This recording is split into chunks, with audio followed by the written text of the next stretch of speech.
Howdy folks, I'm Keith Bowen, this is Hard Rock University, and welcome to my office. We're down here at the 20-foot level,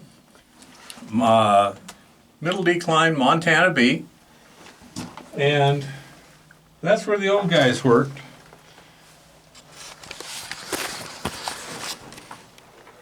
And it goes down a little bit. If you see on the left there's a plank, that's the 40-foot level. Now, at this point here, they were mining. They weren't just getting access. See how they were following something there and just gouging it out? Not sure exactly what it is. It looks like that yellowish stuff. Maybe a little more desirable than the other stuff, but anyhow, that vein is everywhere from about there to there. That's all mineralized area. Not sure exactly how rich. Down here, turn on my light. Right here, all the way to the wall of this vein. And it should be getting reasonably good at about this level here. Although so far the assays haven't been confirming what the initial chip samples did, so I'm not sure exactly what's going on, but hopefully it's picking up right now. However, we have an issue. There is my issue. This hard spot, this is quartz, and it has just been giving me heck for the last 2-3 weekends. And Sierra Blaster works okay, but it wears out the bits pretty fast. Every 3 to 5 inches is all you'll get out of a bit before it's worn out, and that's if you're changing bits and keeping it cool and everything else. So we have an issue where we need to see if we can move this a little faster. Now, the standard demolition hammers have kind of a limited effectiveness here. Let me show you what that looks like. I will go ahead and take some out and beat the heck out of it.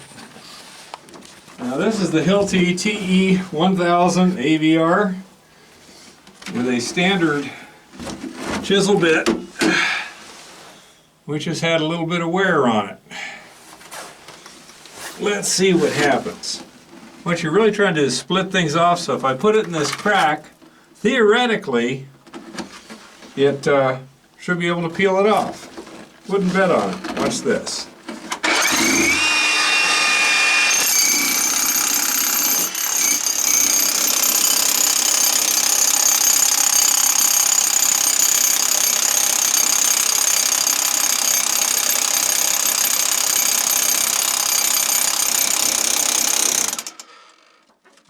As you can see, it's powdering it, but it's not splitting it.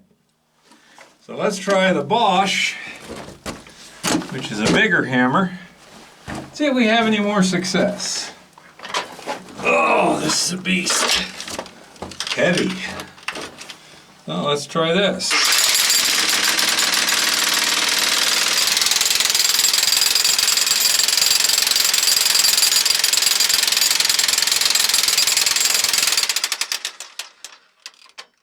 Same thing. So, it's just not doing what we want. So I had a talk with Lauren, and he has manufactured for me out of some old bits what we're calling the Bunker Buster Specials. Now the first thing you'll notice, these cutting edges are narrower. Like on the Hilti there, it was a little flared. This one is not. And in this case, it's actually smaller than the shank. So that allows you to get more energy per inch of cutting edge. The other thing that's not too obvious here, but a lot more obvious here, that edge is not the shank. It is hard facing. So with any luck, what's going to happen is we'll be able to penetrate easier, and then that wedge shape will split the rock. This has kind of rounded shoulders to give it even more strength because that Bosch is really strong. Now, let's see what happens.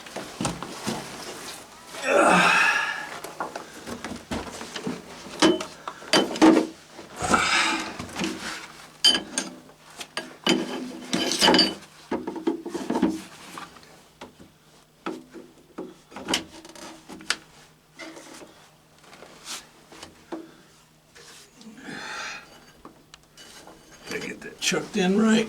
Nope.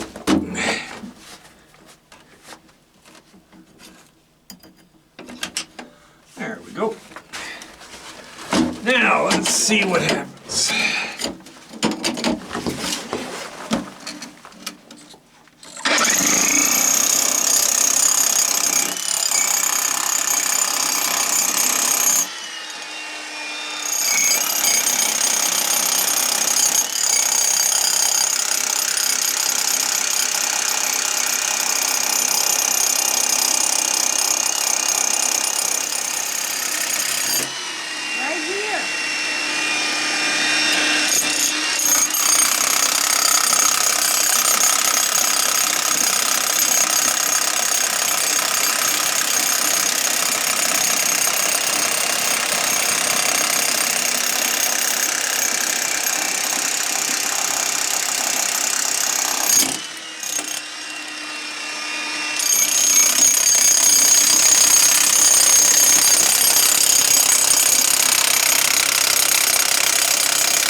Okay, clearly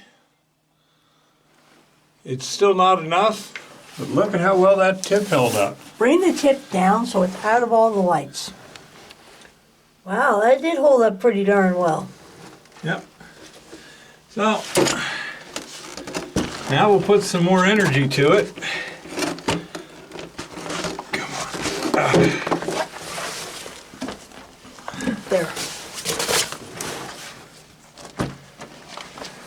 Try the Bosch. Right there? Yeah, right there. Okay. But you were going to change bits, weren't you? Oh, yeah, that would be nice. Come on. Because that bit, such as it is a little bit, like, gone. Just saying. It works fine on the soft stuff. Uh-huh. And here.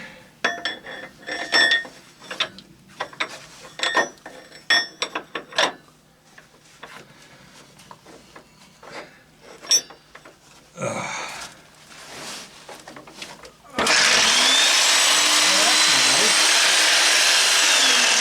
not a big fan of where they put the switch on this thing. I'm not a big fan of how heavy it is. Ready?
Let's see how well that tip held up.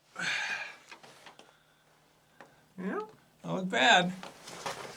Still just does not have the energy to break this stuff. Now, it's time to get out the drill and the Sierra Blaster.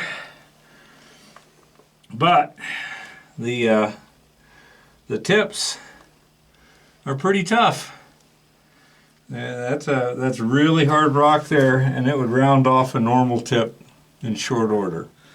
So now it's time for evil plan B, because every plan A needs an evil plan B.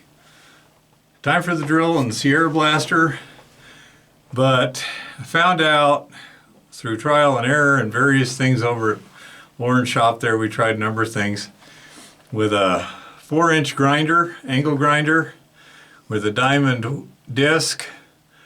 I can sharpen those drill bits reasonably well in a short period of time. I should get about 5 to 10 sharpenings out of each bit if I don't wear it down too much before sharpening. So let me blow the crap out of this, and then we'll go from there. Well, we lost some of the hard facing off the tip, but the narrow edge seems to be helping a lot. Right here was that edge. We drilled just to this side of it and popped. It all wound up sitting in there. And then I started playing around trying to find out where the remaining mass, if anywhere, was weak and how it likes to break. Play around a little, because drilling holes and popping takes time, is expensive. And watch what happens now.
not use up more camcorder time, we'll go ahead and sign off.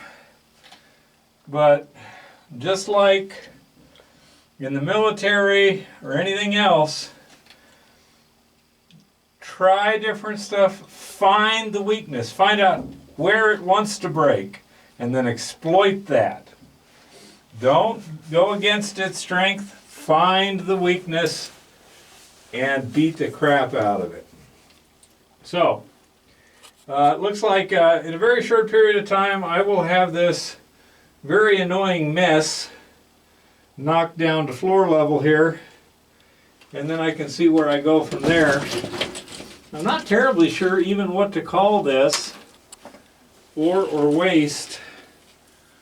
It's a quartz with light iron staining in it. So what I will probably do, here's one of the drill holes right there, there's the end of it, right there. Yeah.